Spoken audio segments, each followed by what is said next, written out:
Soğan 1 TL halda satılmıyor şu durumda. Tarlada kalmış. Alıcı hiç bulamıyor.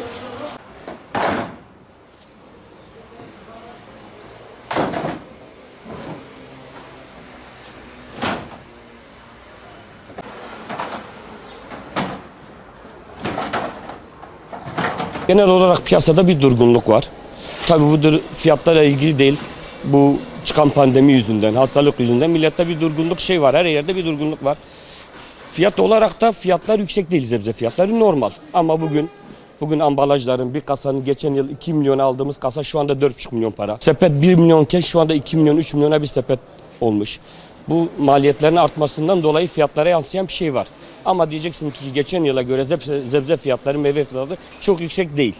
Yükselen var, düşen var. O da sezonuna göre, üretimine göredir. İhracat olunca bazı kalemler yükselir. Şu anda bugün mandalina 2 ile 2,5 milyon halde satılıyor. Yüksek bir fiyat değil. Batman halinde. Ama başka yerlerde ayrı fiyatlar çıkıyor da o kadar yüksek fiyatlar değil. Elma fiyatı bugün 2,5 milyona 4 milyon sebze halinde fiyatlar satılıyor. Yüksek değil. Ama bugün en çok yansıyan bunlara mazotla sepet, ambalaj fiyatları. Bu yansıyınca fiyatlarda yükselme var. İşçi de mazot parası veriyor, işçi parası verir. Bunlar haliyle bugün olunca işçinin fiyatı da artıyor. Bu yansıyor fiyatlara. Üründe şu anda sıkıntı yok. Bolluk var. Maşallah ürünler çok. Bakabilirsiniz. Her şey de çok. Yani şu anda kimsenin domates fiyatı 3 lira. Yüksek bir fiyat değil. Mandalina öyle, elma öyle. Bereketli bir yıl. Dönem dönem sezonun boşluklarında azalan, yükselen kalemler var. Onun harici bir sıkıntı yok. Yani tüketici olarak da yok. Yani fiyatlar iyi. Fiyatlarımız iyi şu anda. Şimdi hükümetten bir talebimiz mazot fiyatlarını düşürmesini isteriz. Ya hayat pahalılığından dolayı kira artışları bayağı bir yüksek. Her gün mazota zam geliyor. Çiftçi çok perişan durumda.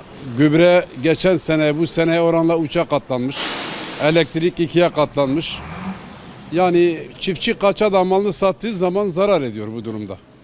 Z'ye her şey yüksek. Her şey geçen seneye göre 2'ye katlanmış. Bu da tabii ki yani şu anda sattığımız ürünler genellikle zararına gidiyor. Şu bize gelen patatesin maliyeti 2900 TL. Haldaki satışlar 3 TL. Talep yok şu an için. Yani bak bir tır malımız gelmiş, bugün bir ton mal satamadık. 3 TL'den. 2900 TL buraya maliyettir. Maliyet aşırı yüksek. Çuval pahalı, işçilik pahalı, kiralar yüksek. Dolar almış başını gidiyor. Her şey dolara endeksli şu durumda. Ya şu anda gübre fiyatları geri çekilse, elektrik fiyatları geri çekilse, ilaç fiyatları geri çekilse maliyet haliyle düşer. Üretici kazanır. Yani seneye çiftçi bu ekemez duruma gelmiş. Yani bu fiyatlara da şu anda çiftçi memnun değil yani sattığı parayla. Biz de memnun değiliz. Satışlar durgun. Al geliyor, başa baş satıyoruz, satamıyoruz yani fiyatlar. Piyasa zaten çok bozuktur. Bunun önde gelen zaten fiyatlarıdır. Biliyorsunuz her şey 2 katına çıkmış.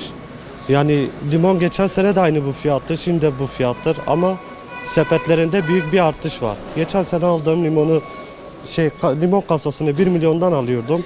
Şu an 3 milyon 4 milyona alıyorum. Ama üründe artış olmuyor. Hem satılmıyor hem de biraz fiyat artışından dolayı, mazot artışından dolayı ben çok zarar ediyorum. Fiyat farkı çok az oynuyor arada. O da ithalat ihracattan dolayı az bir şey yükselme oluyor. Onun dışında yine geçen seneki fiyatlarla aynı oluyor. Sadece artış olarak sepettir, maliyettir. Bazen yükseliyor, onun dışında yani hep aynı kalıyor. Talebimiz yani bu maliyetlerin düşürülmesidir. Sepet fiyatlarının düşürülmesidir. Mazot fiyatının düşürülmesidir. Her şey zam yedi ama bu meyveler hala aynı fiyatta satıyoruz. Şu an hem biz hem çiftçiler mağdur durumdayız. Yetkililerin buna bir el atması gerekiyor. Maliyetleri biraz düşürülmesi gerekiyor. Mazot ve giderlere bakılması gerekiyor.